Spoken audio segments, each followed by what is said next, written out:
আসসালামু আলাইকুম। সবাই কেমন আছেন? আশা করছি সবাই অনেক ভালো আছেন। আলহামদুলিল্লাহ আমরাও সবাই ভালো আছি। আদিস মম ব্লগে সবাইকে ওয়েলকাম জানাচ্ছি।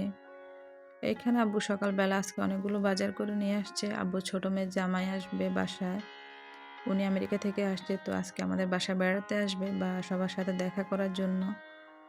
এইখানে একটা হাঁস কিনেছে, একটা ইলিশ মাছ কিনেছে, একটা ব্রয়লার মুরগি নিয়েছে বিকেলে নাস্তার জন্য। চিকেন ফ্রাই করবে। আর যেহেতু এখন শীতকাল, হাঁসের মাংসটা এখন খেতে বেশ মজা লাগে এজন্য। আর অনেকগুলো চিংড়ি মাছ কিনেছে, মাছগুলো অনেক তরতাজা ছিল। আর সাথে কিছু সবজিও কিনেছে, সবজিগুলো একদম তাজা ছিল। তো আর এখানে পরে আমার ভাবি কাটতে বসে গিয়েছে। আর আমার যে কাজ করে খালা, উনি আসেনি, উনি অসুস্থ, এজন্য আসতে পারে নাই। এখানে আমার ভাবি কেটে নিচ্ছে, আর পাশে আমরা তো আছি হেল্প করার জন্য, আমরা হেল্প করি। এইখানে কিছু নাস্তার আইটেম নিয়ে আসছে, ট্যাং, কোল্ড ড্রিঙ্কস, তারপর গুঁড়ো দুধ শেষ হয়ে গিয়েছে, ওইটা নিয়ে আসছে, মিক্সড পাস্তা, টমেটো সস, চিনি, যেগুলো ঘরের প্রয়োজনীয় জিনিস ওইগুলো আনা হয়েছে। তারপর এখানে ঘরটা গুছিয়ে নিয়েছি, ওদের জন্য তো ঘর গুছিয়ে রাখা যায় না, যেহেতু বাচ্চাদের ঘর, ওরা প্রচুর ময়লা করে, এলোমেলো করে।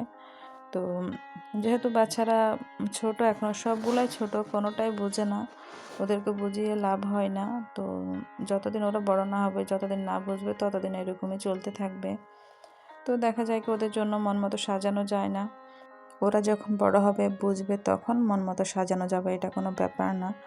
ওরা ওদেরকে আল্লাহ নেক হায়াত দান করুক, ভালো রাখুক, সুস্থ রাখুক, এটাই কামনা করি সব সময়। আর যাদের ঘরে বাচ্চা আছে তারা তো জানেনই ঘরের অবস্থা কী হয়। এই যে আমাদের ঘরে সব কিছু আমরা ঢেকে রেখেছি ময়লা বা যাতে নষ্ট না করে, এই জন্য সবগুলো রুমই আমরা গুছিয়ে নিয়েছি। আর এদিকে তো আমার রান্নাবান্না করছে সকাল থেকে। আর এই পাশে আমার মেজো বোনের হাজব্যান্ড আসছে চিটাগাং থেকে। তো ভাইয়ারা তো সরকারি কোয়ার্টারে থাকে, ওনারা নিচতলায় থাকে। পাশে উনি কিছু গাছ লাগিয়েছে।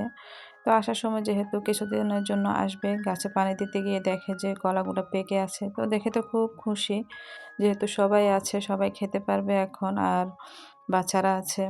তো আসার সময় নিয়ে আসছে সবগুলো। আর এই তো দুপুরে খাওয়ার সময় হয়ে গিয়েছে, এই জন্য টেবিলটা গুছিয়ে নিয়েছি। এখানে চিংড়ি ভুনা করেছে, হাঁসের মাংস রান্না করেছে, গরুর মাংস রান্না করেছে। তো আর আমাদের বাসায় দেখা যায় কি মাছ মাংস ভালো রান্না হয় যেদিন হয়, ওই দিন আর কেউ সবজি খেতে চায় না। এই জন্য আম্মা সবসময় অল্প করে সবজি রান্না করে, আর এগুলো থেকে গেলে পরে কেউ খেতে চায় না।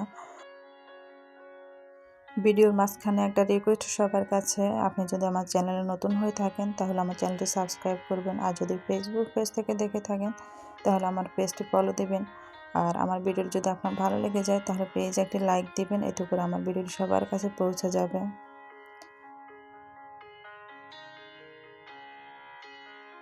এই তো আম্মা বেড়ে দিচ্ছে জামাইদেরকে। আর আমার আম্মা রান্না করতে বা বেড়ে খাওয়াতে খুবই পছন্দ করে। মেয়ে জামাইরা আসলে উনি তো মনে হয় যে সারাক্ষণ কিচেনেই থাকে। সকালে কি করবে, বিকেলে কি করবে, রাতে কি করবে, সারাক্ষণ ওটা নিয়ে উনি ব্যস্ত থাকে। এইখানে ছোট বোনের হাজব্যান্ড আসার সময় অনেকগুলো ফল মিষ্টি নিয়ে আসছে, তো আম্মা এগুলো সব কিছু বের করে নিচ্ছে। আর এগুলো তো আশেপাশের আন্টিদেরকে দিতে হবে, এটাই নিয়ম। তো এগুলো বের করে উনি যাকে যাকে দিবে দিয়ে আসছিল। তো আর এখানে অনেকগুলো মিষ্টিও নিয়ে আসছে, অনেক রকমের মিষ্টি যেগুলো বাসার সবাই পছন্দ করে, ওইগুলাই রসমলাই, ক্ষীরমোহন বা অন্যান্য মিষ্টিগুলা। আর এদিকে আমার ছোটো বোন অন্য একটি প্যাকেট খুলছিল, ওর হাজব্যান্ড আমেরিকা থেকে কী কী নিয়ে আসছিলো ওগুলো বের করে দিচ্ছে। বাচ্চারা তো চকলেটের জন্য অস্থির হয়ে গিয়েছে, তো তাড়াতাড়ি ওগুলো বের করে দিচ্ছে। এই তো এখানে কি আর নিয়ে আসবে প্রত্যেকবার, উনি গত বছর আসছিল, এখনও 1 বছর হয়নি, আবার আসছে। তো যেগুলো প্রয়োজন ছিল ওইগুলাই দিচ্ছে।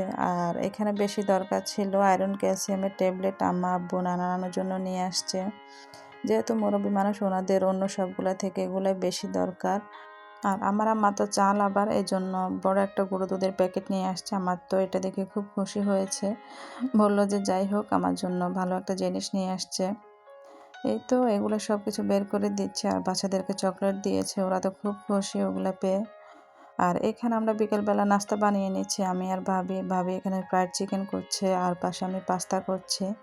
আর পাস্তার সাথে ফ্রাইড চিকেনটা খুব বেশি ভালো লাগে। বাচ্চারা তো চিকেন ফ্রাই খুব পছন্দ করে। আদিল আসার পর থেকে ওকে চিকেন ফ্রাই নাস্তার সময় চিকেন ফ্রাই দিতে হবে। তো প্রত্যেক দিন ওকে 2 পিস করে ভেজে দেয়। আর ও খুব বেশি পছন্দ করে চিকেন ফ্রাই ইদানিংয়ের ভিতরে। তো এই তো বিকেলবেলা সবাই নাস্তা করতে বসে গিয়েছে। বিকেল না, এখন সন্ধ্যা মাগরিবের পরে আমরা সবাই নাস্তা করি। এখানে আমার ছোট বোন তো আমার পাস্তাটা খুব বেশি পছন্দ করেছে। ওর কাছে নাকি খুব বেশি ভালো লেগেছে। আর বাবির হাতের ফ্রাইড চিকেনটা অনেক মজা হয়েছে। সবাই খুব পছন্দ করেছে, অনেক ক্রিস্পিও হয়েছিল।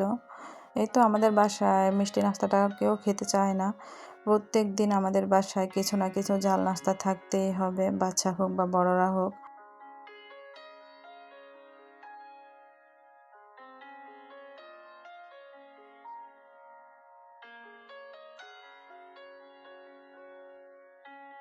তারপর এটা ছিল পরের দিনের ভিডিও। আমার ছোট বোন চলে যাচ্ছে, রেডি হয়ে গিয়েছে।